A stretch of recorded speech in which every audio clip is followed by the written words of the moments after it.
Good morning, world historians. Dr. Smith here. Today I've got a quick look at the early modern world. And when we come to the early modern world or any world history, the first question we want to ask is whose world history are we looking at?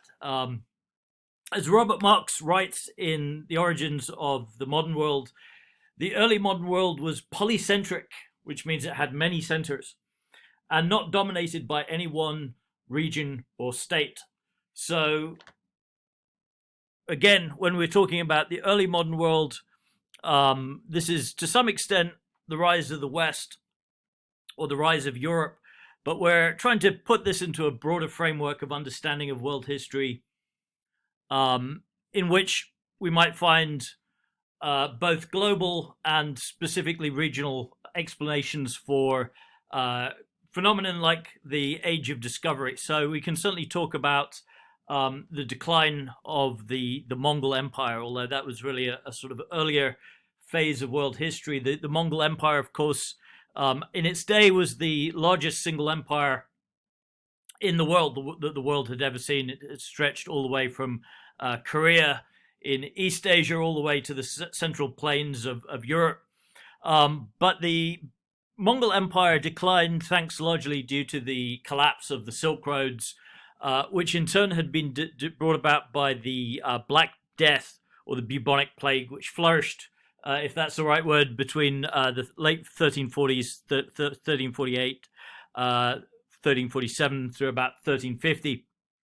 In Europe, however, you see the rise of powerful competing nation states, and most important of those would be the Spanish and the Portuguese in this early period. The spread of ideas, which was facilitated not just by the discovery of America, but also by the arrival of new printing technology and other forms of technology during the Renaissance, and what Jared Diamond refers to as the trifecta of guns, germs, and steel. So when we're talking about these factors, we can talk about the impact of Europe's maritime revolution, which was the development of new trade routes, including routes linked to the slave trade in West Africa, linked to the colonization of islands out in the Atlantic Ocean even before the discovery of America. Portuguese exploration was directed by the Portuguese prince Henry the Navigator in the 15th century. And what you're starting to see is the science of maritime technology or sailing being transformed from basically what had been a traditional manual field of knowledge into a scientific Renaissance kind of mode of exploration.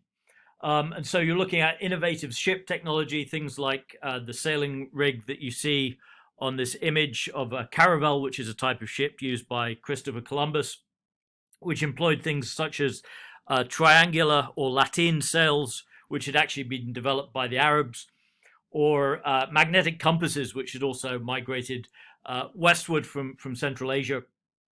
And so you can see the globalization of technology in these factors. But again, in the early modern period, when we come to ask whose world history are we looking at, here you can see an image of a giraffe, which was a trade good from the voyages of Zheng He, who we've read about for this class. And as we all know, giraffes are not indigenous to China. So China at this time, the 15th century economy, and even as late as perhaps the 18th century, was still dominated, at least in terms of what we would call today GDP, by China, which styled itself as the Middle Kingdom, the center of the, if not the universe, then of world trade and commerce. You can also see in the period of Columbus and Zheng He, the disparity in technology is reflected even in the size of the ships. You have here an example of a baochuan, which was a type of vessel used by Zheng He in the 1400s. And it's basically the size of a floating football field. And by comparison, Columbus's representative ship from 1492 looks almost tiny. So Zheng is, of course, the leading explorer admiral of the treasure fleets of the Ming Dynasty during the 15th century. He establishes trade links between China as far afield as modern-day Ethiopia, the Swahili coast, which was the east coast of Africa, where Arabic was widely spoken and Islam was common, and the Arabian Peninsula as well, between 1405 to about 1433, so a period of about 27 or 28 years. And in fact, the decline of these voyages, these extremely expensive but pioneering treasure fleet voyages, which were funded by the Ming Dynasty, their decline in the early 15th century can be dated as the beginning of the decline of Chinese influence in the world. Although that decline would not have been necessarily obvious to people at the time. This is something that historians have looked back on and seen China beginning to withdraw from the world. But it wasn't just the Chinese who were in this early modern, late medieval period connecting the world through travel, through trade, through long-distance networks. We must sort of get away from this idea that even in the medieval period, people were basically living in feudal societies, sort of locked into their small networks, their localities, and so on. So I want to finish today exploring with Ibn Battuta, or Abu Abdallah Muhammad Ibn Abdallah Ibn Battuta, to give him his full name, as he was described again in Origins of the Modern World. He was someone who grew up in a family of educated scholars in the 14th century, born in Tangiers in the very far northwestern corner of Africa, and part of the world which had by that time become established within the Islamic world. He was a member of an educated, scholarly family, the ulama, or those who have knowledge. And of course, back in those days, career paths were pretty much determined by who your family was, and by accident of birth. It's not like today where you grow up and say, I want to grow up and become, an Instagram model or a hedge fund manager. Your path was determined by birth. So Battuta was a member of this intellectual class within the Islamic world, someone who was read in Islamic law, which at that time had no real distinction between civil law and religious law. It was what was called Sharia law, which was still called Sharia law in the Islamic world today, but basically religious law, and became what was known as a qadi, or a judge. So that was his, if you like, his day job.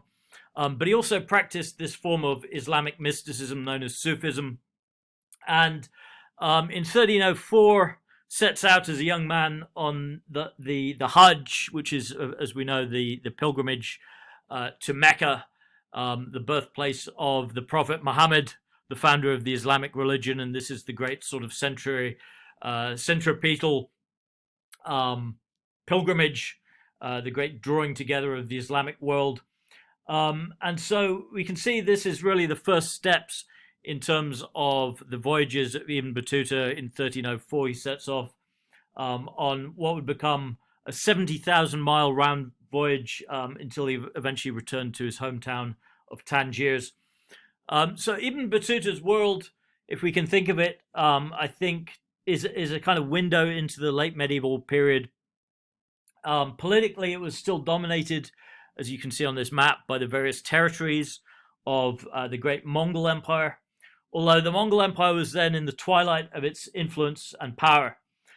Beneath the surface, however, we can see that the impact of the Islamic faith in Ibn Battuta's view of the world was something that was very powerful. This was the House of Islam, or to give it its Arabian term or its Arabic term, Dar al-Islam. Now, this was essentially a legal category. This was something that, as a legal scholar, someone whose profession was in high demand as a form of, cultural authority, this was a legal category within the old world for a land ruled by, if not governed by, the norms of Islamic sacred or Sharia law.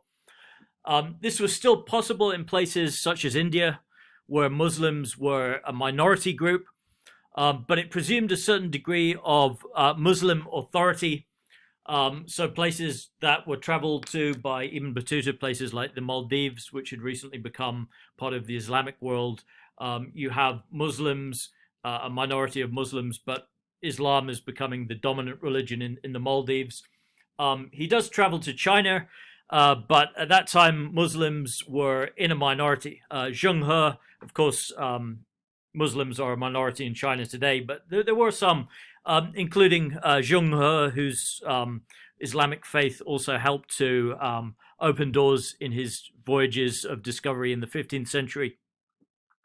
And so when we think about world history and how people are connected in different parts of the world at this time, we're not just talking about the rise of Western European civilization. Also, things like Dar al-Islam, the House of Islam, form an important building block, if you like, of early globalization. So Ibn Battuta, this is a quote here from the world historian Ross Dunn in his study of Ibn Battuta's life, regarded himself as a citizen not just of a country called Morocco, but of the Dar al-Islam, to whose universal spiritual, moral, and social values he was loyal above any other allegiance.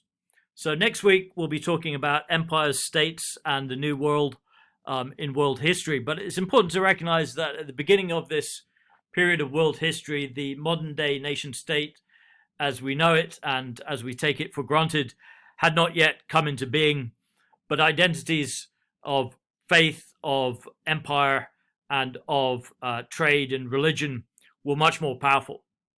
So I just wanted to leave you with that quote. And if you have any questions, feel free to email me. Thanks very much, folks.